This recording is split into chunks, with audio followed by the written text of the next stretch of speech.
I want to welcome everybody to the latest in the UAlbany's Weekend MBA program webinar series. Today's topic is Tech Valley Business Overview.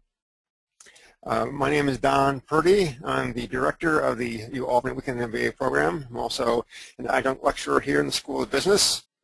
And I want to welcome Mike Tucker. He is the president and CEO of the Center for Economic Growth. He is our presenter today, and he'll be talking about the Tech Valley Business Overview. So at this point, I'd like to turn the ball over to Mike. Mike, welcome. This is Mike Tucker. I'm delighted to have the opportunity to participate in the webinar today. This is my first attempt at presenting on a webinar, and it's great to be here with the University at Albany and the Weekend MBA program. For those of you who are not familiar with the Center for Economic Growth, we're an 11-county regional economic development organization. We have over 300 members in business, government, education, and the not-for-profit sectors.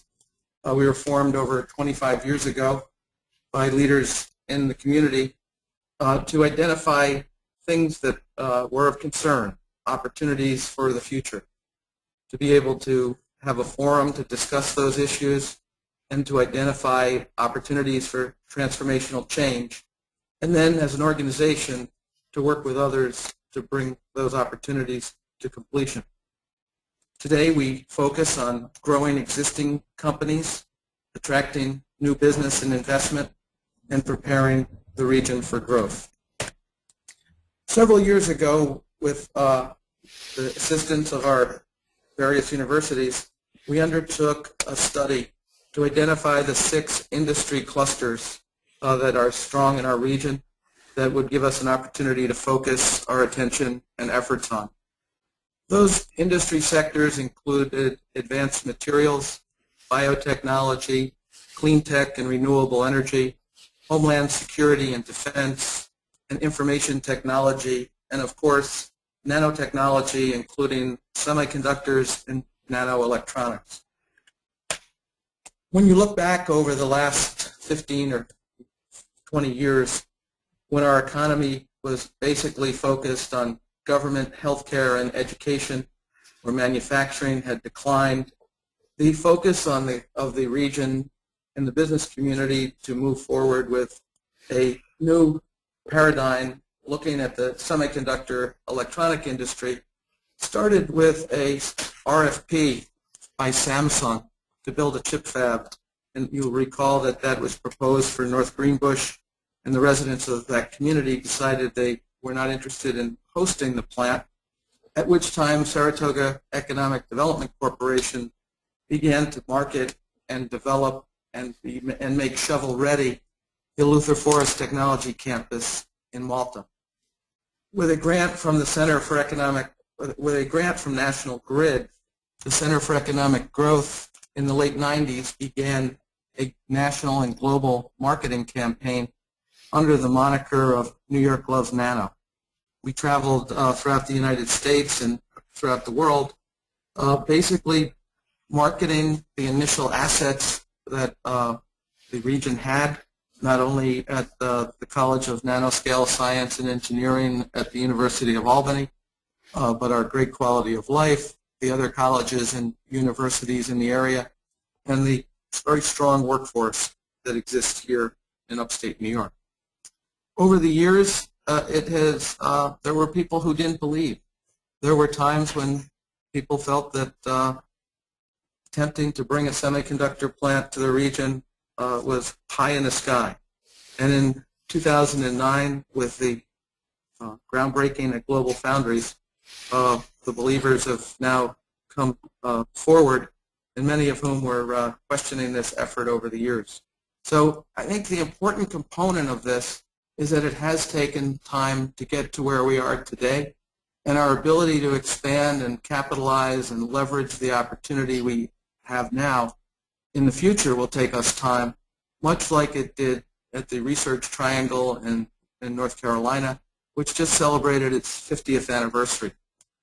Our focus is to capitalize on the assets that we have in further developing and building the region and creating the kind of opportunities that you as MBA students are looking for, and to recognize that we've just begun. We've just punched the ticket to our game, and the best efforts are ahead.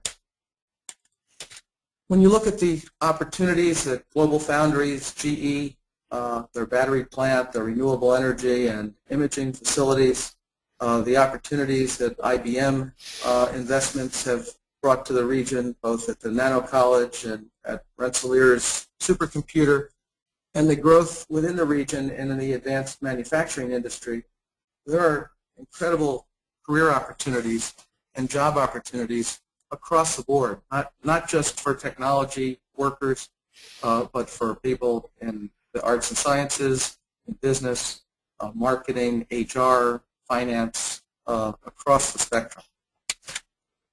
As you can see, it's not all about GLOBALFOUNDRIES. IBM has invested over $2 billion in the last 10 years. GE has invested close to $1 billion with 1,000 new jobs. M&W USA announced it has moved its U.S. headquarters from Austin, Texas, to the Waterville Arsenal. The relocation of International Semitech to the Nano College, as well as strength and growth in our biotechnology sector and medical instrument sector, such as angiodynamics, Regeneron, and AMRI. But we do have to acknowledge that the GLOBALFOUNDRIES project has brought a tremendous opportunity to the region, and one that we have a great, a unique opportunity to capitalize on. This is a photo of the site from last fall. You can see the 90,000-foot expansion area immediately to the right of the back of the building that you see. This is a $4.2 billion project that has been expanded already to a $6.2 billion project. And we need to update the slide to demonstrate the commitment that GLOBALFOUNDRIES has made to expand the facility.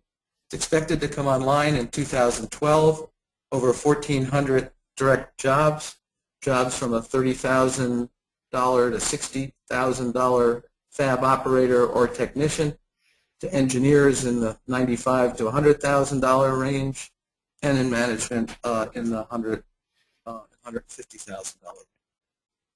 We did a study with funding from National Grid that reflects that there'll be over 5,000 spin-off jobs. They will be in the supply chain areas, the companies that are going to be here to help GLOBALFOUNDRIES grow, as well as from convenience store clerks to lawyers, accountants, and engineers. They have also designed the site at Luther Forest to build 2 additional facilities just to the right of the facility that's under construction today. Those 2 facilities would further expand their capacity to be what's known as a chip fab, which is they would make product for companies throughout the industry. It's not a captive manufacturing facility for any one semiconductor company, which really gives us the flexibility of not having the risk if it was a sole dedicated corporate manufacturing facility, and if that company had financial troubles or went out of business. What they're building here is a facility that any company in the semiconductor industry can contract with them to manufacture their products. Just to give you a sense of the scale and scope of the construction and the steel, I'm just going to run through a few quick photographs here. And you can see the waffle floor in the bottom of the picture here, and the superstructure that is now the roof of the facility.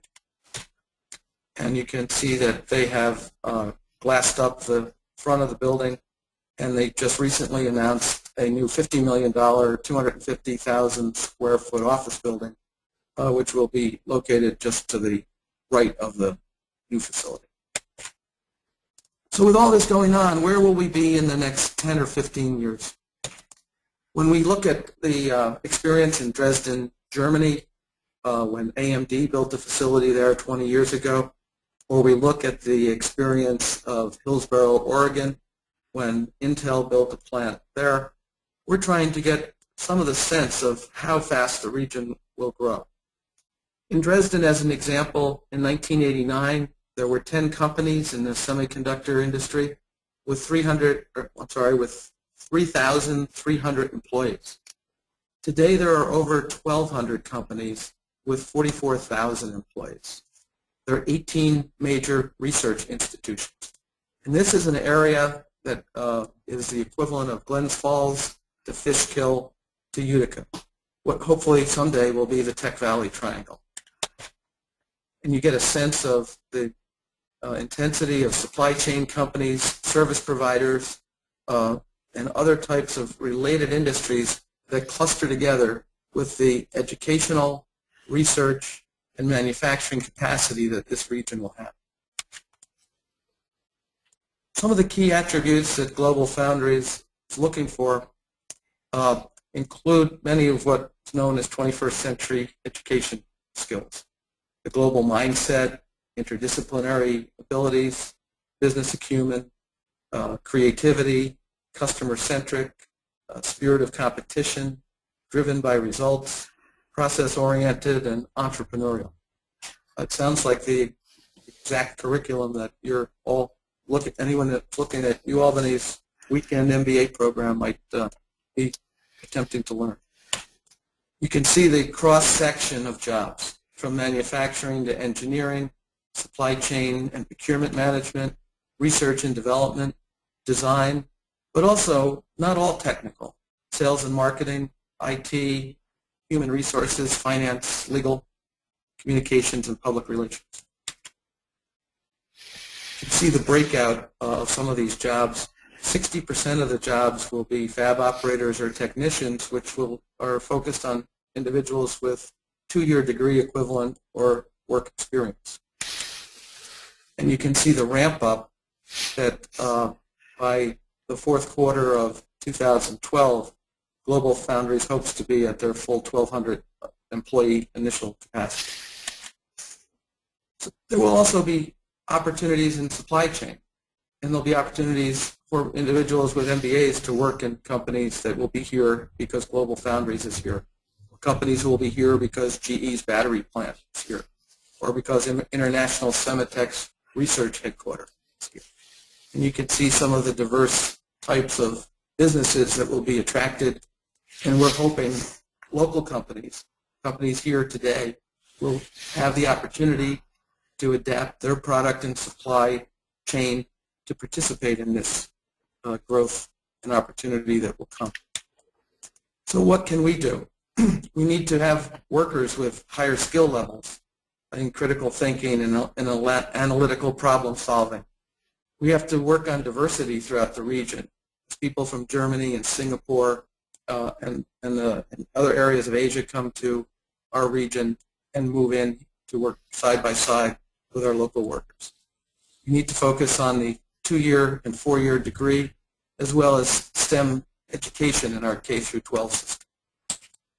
The good news is that MBA hiring is returning to pre-recession levels. It has increased 22% in 2010 and is expected to further increase this year. So I think that for any of you who are interested in the program or who are in the program today, the opportunities that having this additional degree and the experience, education that comes with it, and the experience that you have in your own jobs now that will complement the educational experience will truly position you well, not only for companies like GE and GLOBALFOUNDRIES, but more importantly, the 5-to-1 multiple of jobs that will be created by them being here. So we're hopeful that we were able to give you a brief overview of what's going on in the region, some of the excitement and some of the hope for the future, and recognize that we truly have just begun this process, and the best is yet ahead. This ends part 1 of our talk with Mike Tucker. Please tune in to part 2 where Mike answers all of your questions. Thank you.